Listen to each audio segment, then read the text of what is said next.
Okay, so what's the panoply, let's say, of predictors that we know of? Well, and so these are determinants of lifetime success, as far as I can tell. And I would, think about this, because I'll tell you what it is that you need to do to be successful. Some of these things aren't so malleable, but others are things that you can work on. Well, IQ, well, that's a rough one, because there's no evidence, as far as I can tell, that you can do a damn thing about your IQ. I was just reading a paper by Dan Simon today.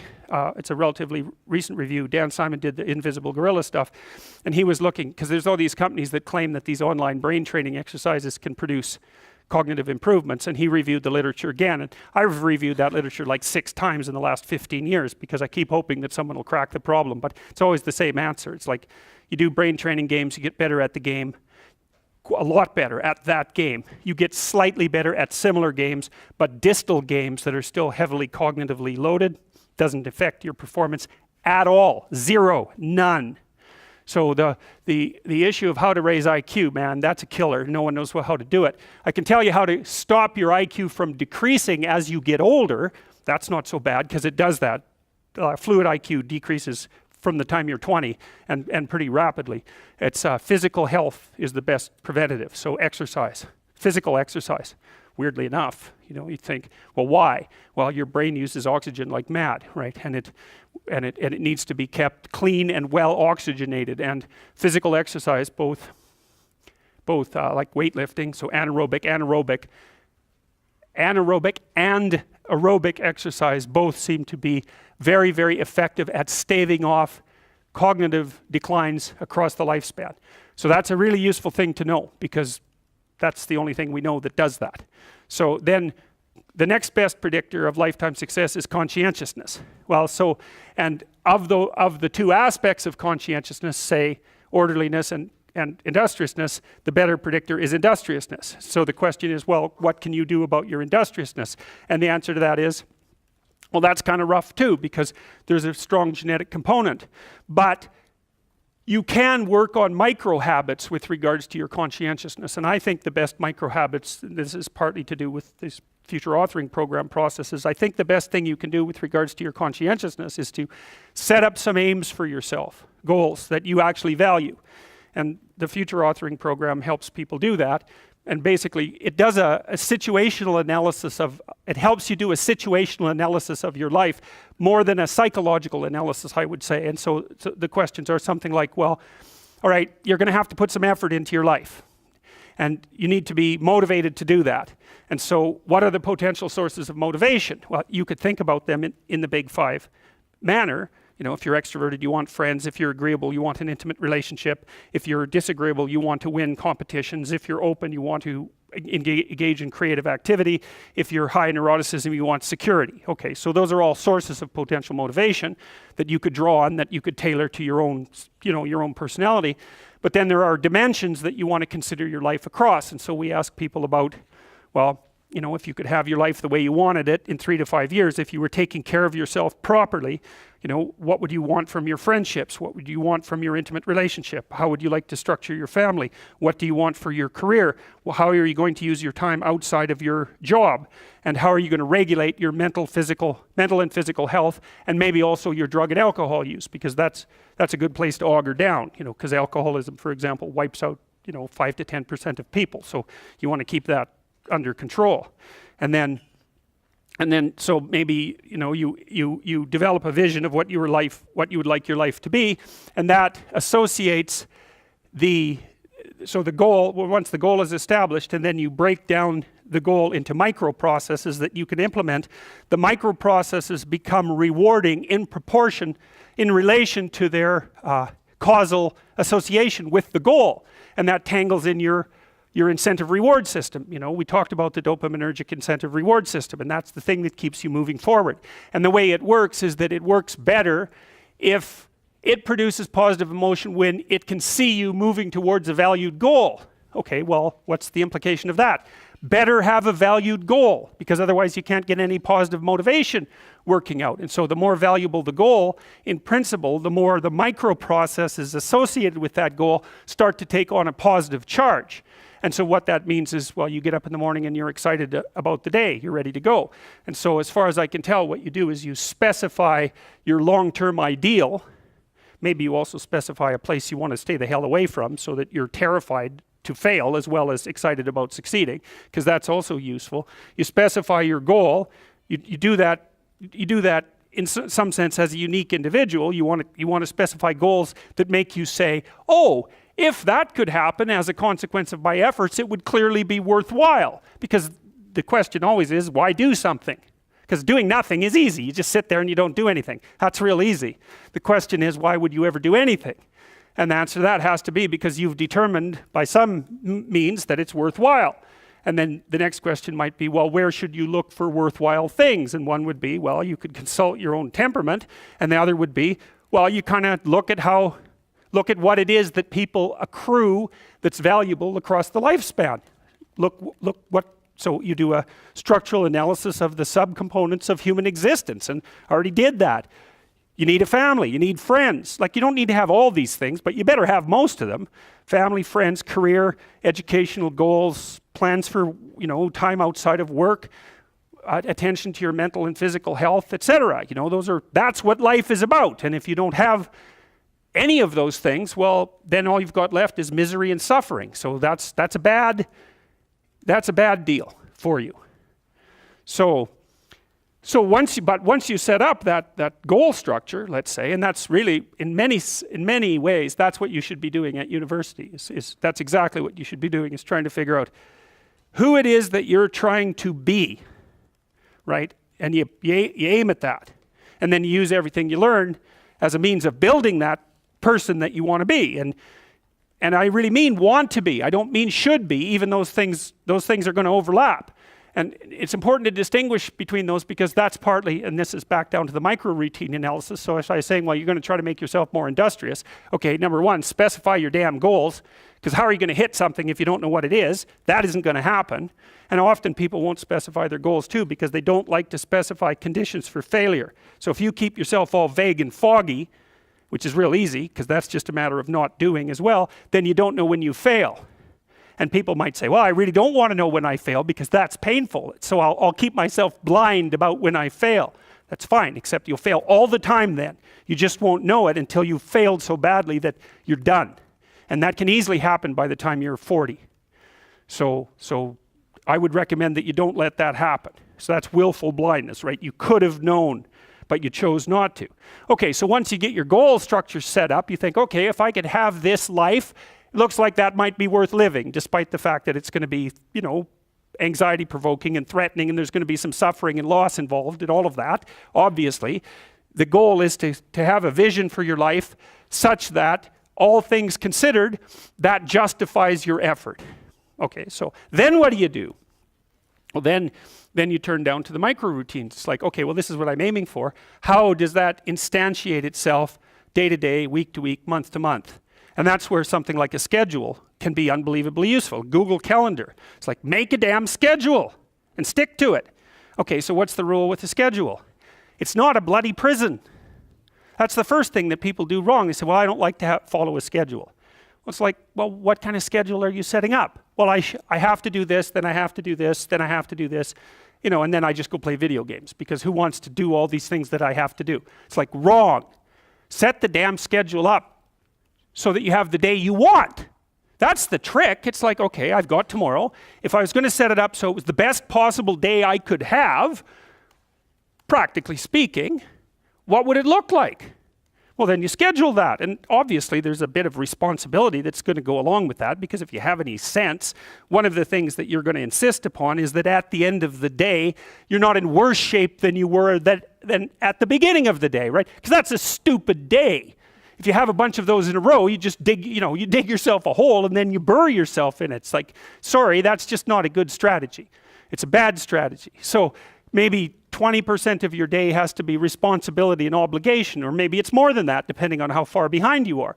But even that, you can ask yourself, okay, well, I've got these responsibilities. I have to schedule the damn things in. What's the right ratio of responsibility to reward? And you can ask yourself that, just like you'd negotiate with someone who is working for you. It's like, okay, you got to work tomorrow. Okay, so I want you to work tomorrow. And you might say, okay, well, what are you going to do for me that makes it likely that I'll work for you? Well, you could ask yourself that, you know. So maybe you do an hour of responsibility and then you play a video game for 15 minutes. I don't know, whatever turns your crank, man. But, you know, you have to negotiate with yourself and not tyrannize yourself. Like you're negotiating with someone that you care for, that you would like to be productive and have a good life. And that's how you make the schedule. It's like, and then you look at the day and you think, well, if I had that day, that'd be good. Great. You know, and you're useless and horrible, so you'll probably only hit it with about 70% accuracy, but that beats the hell out of 0, right? And if you hit it even with 50% accuracy, another rule is, well, aim for 51% the next week, or 50.5% for God's sake, or because you're going to hit that position where things start to loop back positively and spiral you upward. And so that's one way that you can work on your conscientiousness, is plan a life you'd like to have. And you do that partly by referring to social norms. That's more or less rescuing your father from the belly of the whale. But the other way you do that is by having a little conversation with yourself about, as if you don't really know who you are, because you know what you're like. You won't do what you're told. You won't do what you tell yourself to do. You must have noticed that.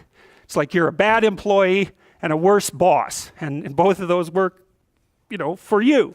You don't know what you want to do, and then when you tell yourself what to do, you don't do it anyways. You should fire yourself and find someone else to be.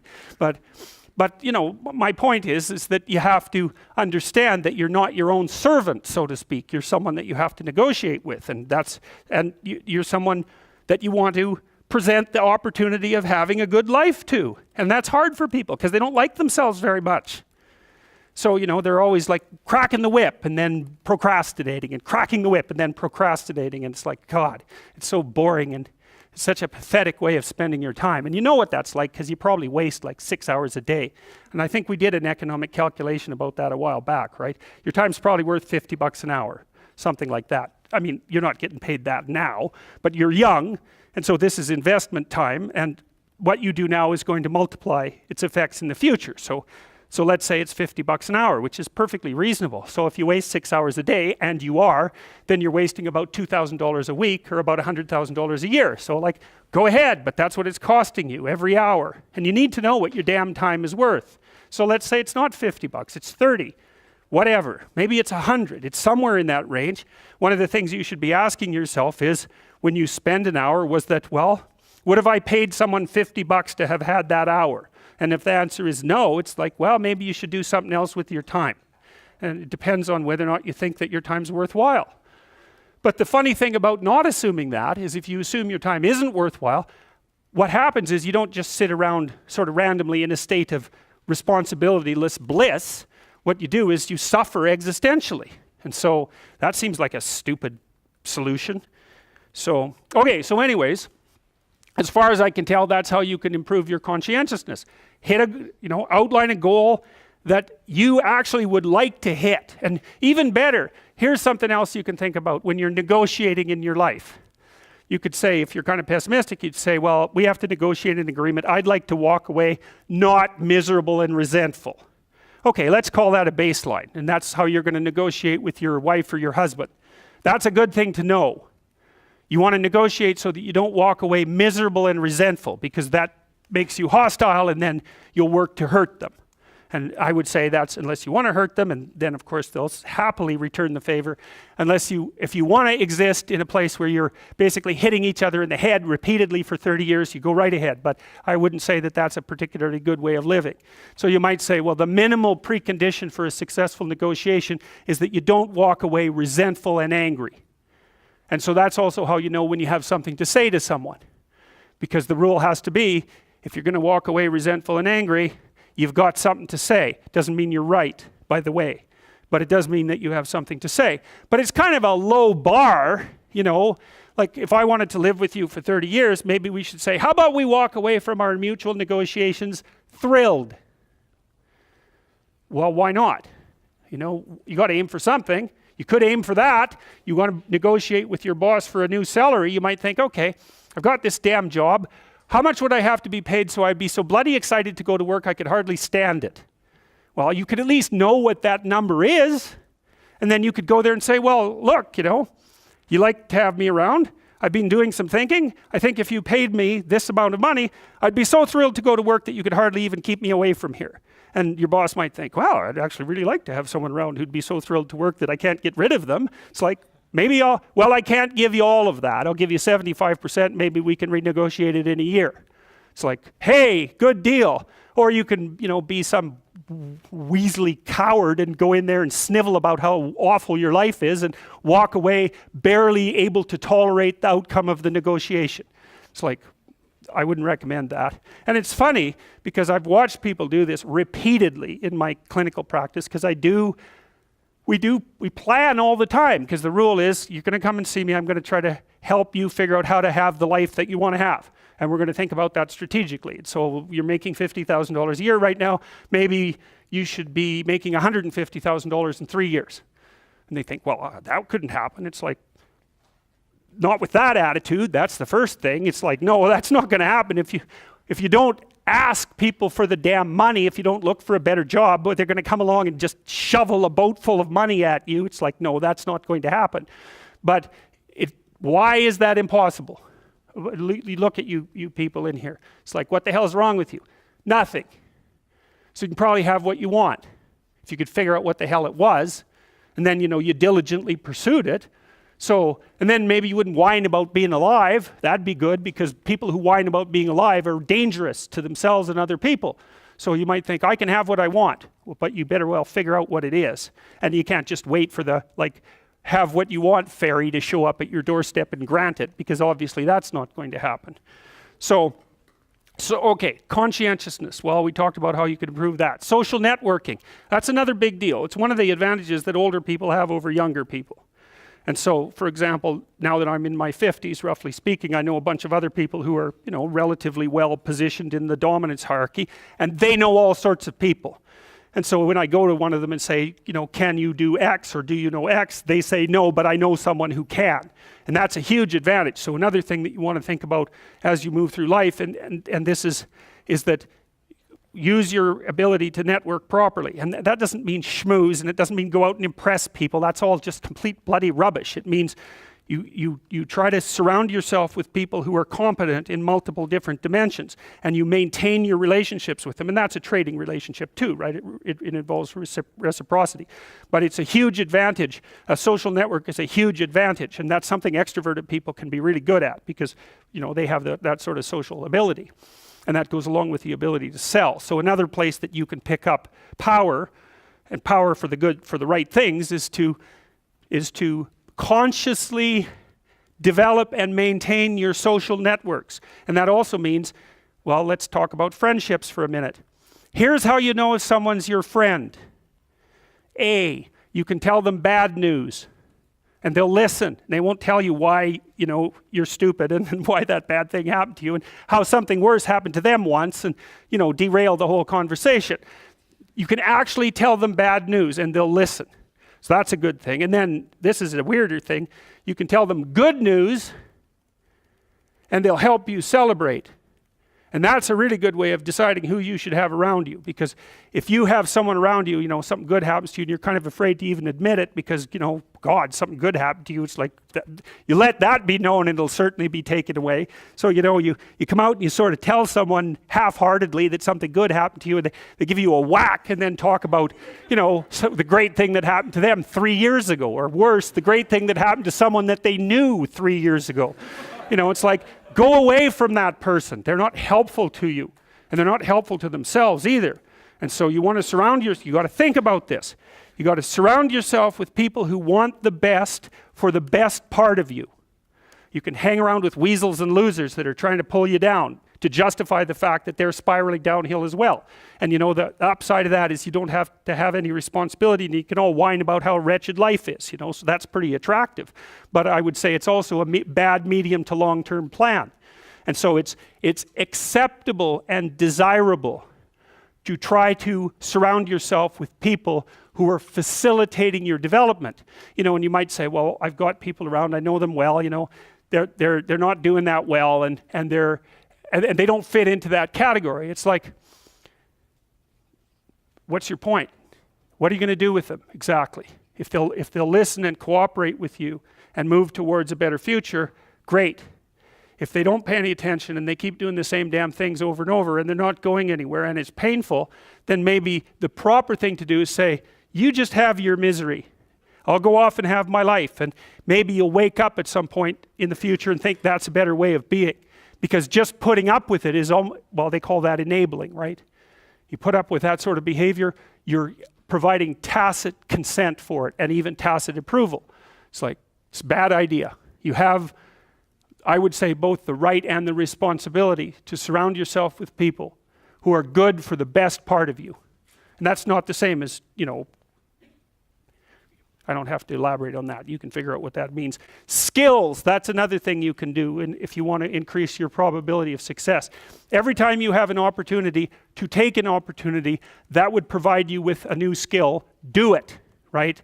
Learn to program, learn to write, learn to read new things, learn to public speak, learn how to introduce yourself to people, learn how to social network, learn how to go talk to your boss in a manner, this is the right way to go talk to someone who's supervising you. I see this problem, and here's a solution, and so I'm coming to talk to you about the problem and the solution.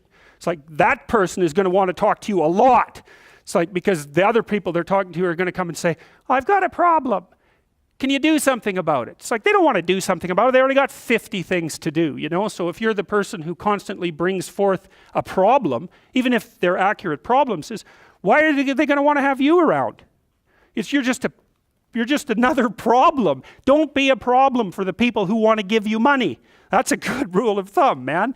If someone wants to give you money, then help them do that. And if they want to give you status and success, then help them do that, right? And you do that in part by bringing them solutions, and partly you do that by developing your skills. And so if things aren't going very well for you, this is also a good way of evaluating an opportunity. Should you take an opportunity? Well, here's the rule. Take the opportunity if it will teach you something that you can use for other opportunities. Because then even if it fails, which it probably will, it doesn't matter because you've accrued something of value that you can bring forward to the next situation. So, there's this old Jungian idea that I told you about. In the Chartres Cathedral, for example, the cathedral is made in the form of a cross, and the cross signifies the center of the world, and the dome signifies the sky. And so right below the dome at the center of the world, and it's a cross because the cross is the place of suffering. So that's the center of the world, because that's what you are. You're the place of suffering, right? You're the place of conscious suffering. That's the center of the world. And so inscribed on the floor is a maze, and it's a big maze, and it's a mandala, and there's a kind of a flower-shaped resting place right in the center. And what you're doing is walking in the maze, and you walk all 4 quadrants, and you get to the middle, which is where you want to be. You want to be in the middle. Well, how do you get there? You walk everywhere. And what does that mean? It means every bloody time you're offered an opportunity, take it and develop your skills. And that's better than wealth, by the way. In fact, it actually constitutes wealth, because wealth constitutes what you have when someone takes all your money away, right? That's real wealth. And so the way that you build up that sort of wealth is you turn yourself into someone who's competent in multiple directions. And you can be doing that all the time, right? Especially with the kind of technology that you people have access to. I mean, you can learn anything you want whenever you want. So what a good deal that is, man. And so there's easy fruit hanging that you could pick, and I would recommend that you do that.